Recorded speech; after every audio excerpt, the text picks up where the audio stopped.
So I already saw this film, and I thought, all these things is going to be pretty good. Oh, it has so much action. I feel sad about it so long. Bullshit. I didn't even see this.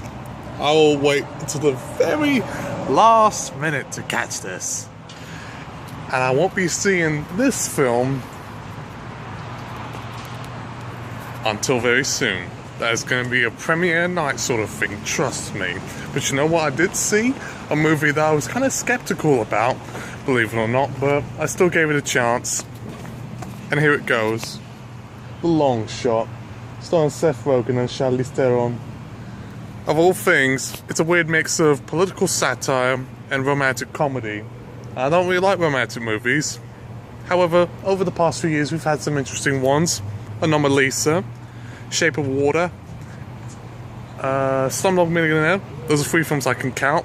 This is definitely not within that same league there, but it definitely had its funny quirks here and there, as it follows the story of Seth Rogen's character, Fred Flasky. He's a sort of rogue left-wing journalist, and she's a left-wing Secretary of State trying to petition for an environmentalist initiative similar to Paris Climate Accords. And then they become best friends and also sort of romantic partners, and they do quite a few naughty things and stuff, do drugs and get in the nookie.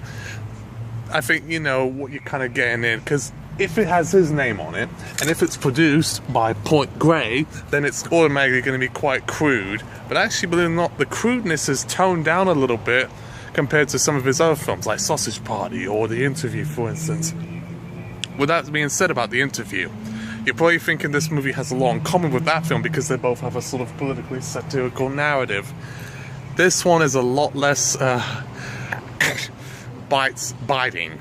Trust me, I can tell you that right now. But it definitely had its own little funny quirks in there. There's a hilarious scene between Seth Rogen's character and Ice Cube's son, O'Shea Jackson Jr., I think that's his name, where he talks about, I'm a Democrat, that's how I know. Well, trust me, I'm Jewish, And then in the beginning, we see him, Seth Rogen's character trying to be undercover with some neo-Nazis, but he won't tell him because he's Jewish, he's trying to sort of whiff off a Black Klansman of all things. I was like, that was hilarious. It threw me off in sideways, and I think if the movie was in it itself more about watching Seth Rogen be, sort of crazy political journalist, I think this movie would be more interesting. When Theron's character, which he plays a woman that's named Charlotte Field, which sounds a little close to Charlottesville, the scene of the riots back in 2017, and the film kind of, walks a weird line of things. But you know what? It had its own funny moments, but I definitely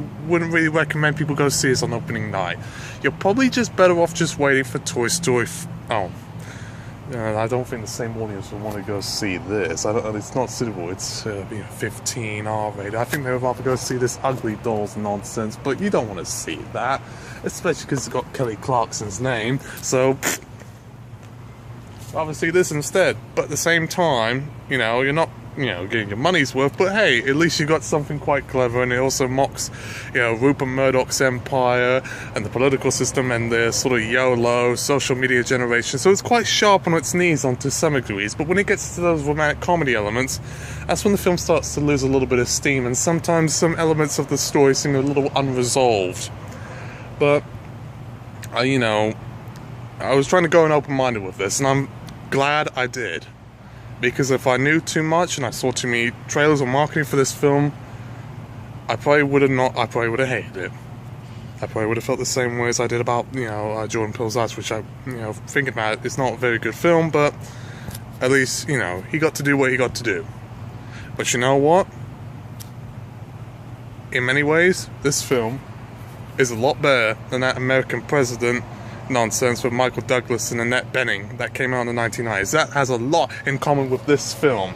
Or for that matter, that whole sort of side story from Love Actually with Hugh Grant and Martine McCutcheon. It was a lot better than those 2 films, I can tell you that right now. And so there it goes. If you want political satire, you might get into some degree, but you're probably better off just watching God Bless America, or that campaign film with Will Ferrell, the candidate, with Robert Redford. primary colours, the one that must be Bill Clinton and all that stuff. And then, what's the other movie? Oh yeah, In the Loop. That's based off the thick of it, that BBC satirical show of Malcolm. He's all fucking this, fucking that. Hey, I can't do Peter Capaldi but that well, but you kind of get the point. So I hope you enjoy this interview, and if you like my film reviews, feel free to subscribe for more content every day. Other than that, if you don't...